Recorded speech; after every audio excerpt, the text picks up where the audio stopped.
It occurred in September the 23rd, 1996, and a major story.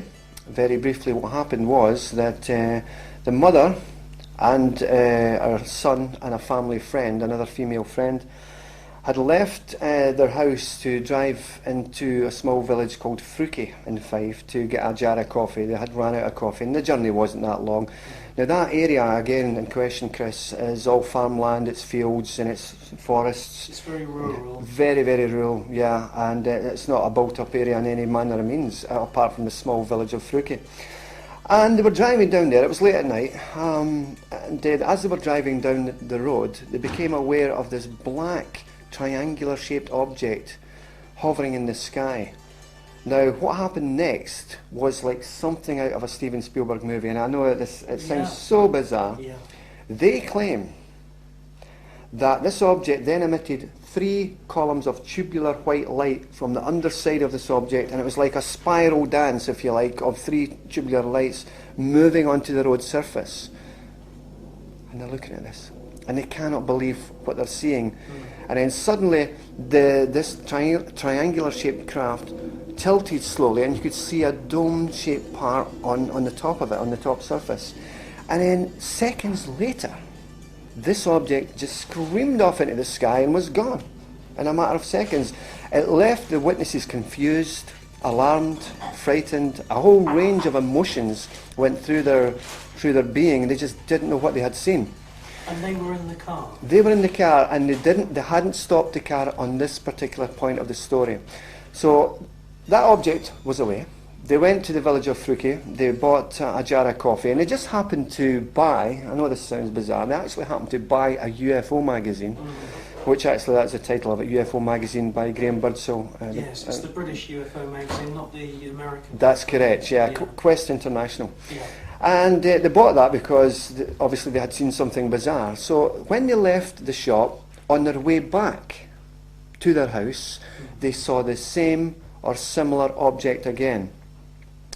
What happened was this object raced from a vantage point in the sky, screamed over their car, and the young son who was in the car actually felt it was going to crash into the car, and he became very alarmed. He started to cry, and it didn't. It just screamed over the car and went away. So they went to the house and they said to the young daughter, there was a teenage daughter there who belonged to the other woman who was in the car. As I said, there was 2 women in the car and a young son. Yeah. They came back and they said to the daughter who was in the house, "You'll never guess what we just saw. What was that? A UFO?" And this daughter refused to believe them. So the daughter says, "Okay, let me come back out with you, and if that object is still in the sky, then I'll see it myself." So she came into the car, and on the way back, in between where the sighting was, they saw a range of trees, just down, slightly off the road, down farmers' fields, a grouped range of trees, and coming up from these trees were columns of light. It was like a Second World War searchlight, you know, the searchlights that used to illuminate the German bombers. Yeah. Red, green, blue lights, tubular lights coming up from this forest. Now they lived in this area. They knew that this was something strange. This was something different. This was something which was not generally there.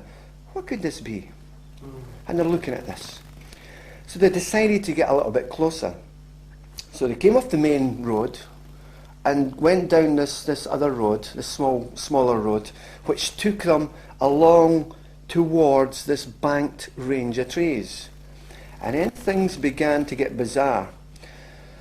They claim they saw, sounds crazy, they claim they saw, it was like a blue mist in front of the trees, blue mist. Contained within this mist were, she said, hundreds. She never said 7, 10, 15, 20, she said it was like hundreds of small grey beings who were carrying what appeared to be like cylinders or cubes towards a larger object just nestling further back in the wooded clearing. There was this large object, there was a hell of a lot of activity going on, and they couldn't believe this. And at one point, the daughter was in the car and she's looking at this, she just couldn't believe it, and they began to become very, very alarmed. At this point, they decided enough was enough. They had seen enough. This was something out of the Twilight Zone. They had to get away. Yes. And they quickly put the car into gear, and just before they screamed away from that point, there was a tremendous blue flash illuminated the whole area, a massive blue flash, and they went away.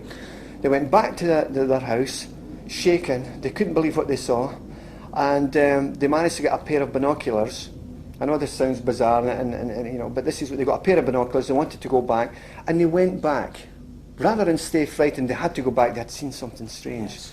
They had to go back for more. Was it still there? Let's have a look at this. So on their way back, the whole area on the fields was lit up. It was like a myriad of tiny stars just hanging down all over the fields. It was like a crazy effect. That's what they said. All this effect was all over the fields. And they stopped the car again. The same activity was taking place. Things changed. Things happened. Now what they saw then, Chris, was that they claim that in some blue bubbles, they Like were spheres. like spheres, yes.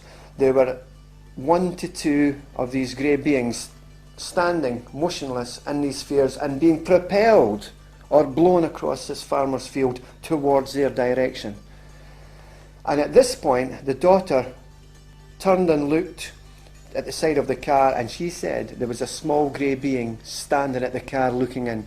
That was enough. They just back in the car, and they just screamed back, back to their house.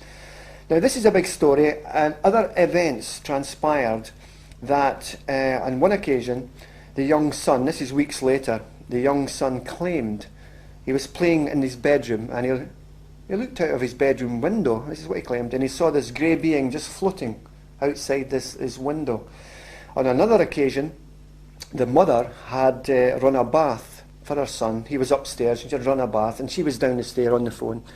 And then suddenly she heard, "Mum, Mum, come quick, come quick, come quick." She threw the phone down, bounded up the stairs, rushed into the bathroom and says, "What's the matter?" And our son was uncontrollably crying, sobbing, and he said he saw a small grey being standing next to the bath. He had just appeared next to the bath. Now the difference, Chris, the difference with this case is this being had a jagged row of teeth. Now as a researcher yourself, I'm sure you're well aware of these grey creatures. They Yes. generally don't have that. No, they don't. They usually have very, very,